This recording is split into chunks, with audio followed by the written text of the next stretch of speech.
ऐसी बात अगर है तो वो बता दें कि डॉक्टर शशि शेखर सिन्हा बीजेपी में कब थे।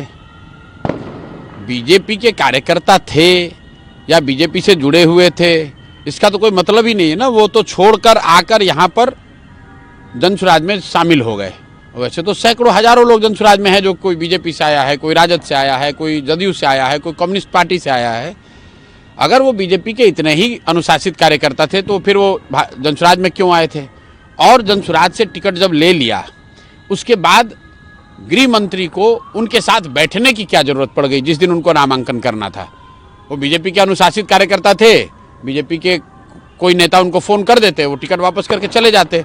लेकिन ये जो चित्र है अपने दर्शकों को दिखाइए कि ये अमित शाह जी उस दिन जिस दिन नामांकन चल रहा है उस दिन मुटरू शाह को अपने साथ क्यों रखे हुए हैं। तो बिहार में पहले हम लोग देखते थे बूथ लूटा जाता था। लालू जी के जमाने में बूथ लूट लिया जाता था, वोट नहीं देने दिया जाएगा, जिसका लाठी उसका बूथ। पिछले बार चुनाव में रिजल्ट लूटा गया।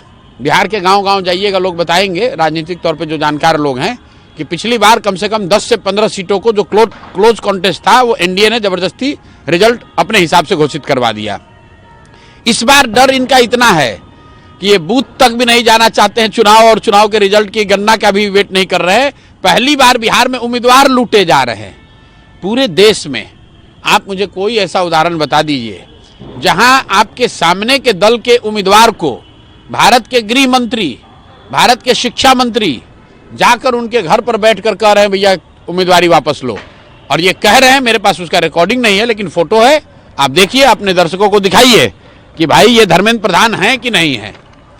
और ये सत्य प्रकाश तिवारी, इन्होंने जनसुराज के तौर पर नामांकन दिया है कि नहीं दिया है। आप इनके घर पे बैठ के इनसे क्या बात करने गए थे कि अस्पताल का एक्सपेंशन कैसे होगा, कि बिहार का सुधार कैसे होगा। और आप ये मीटिंग करते हैं, अगले दिन ये आदमी जाकर नामांकन अपना वापस ले लेता है।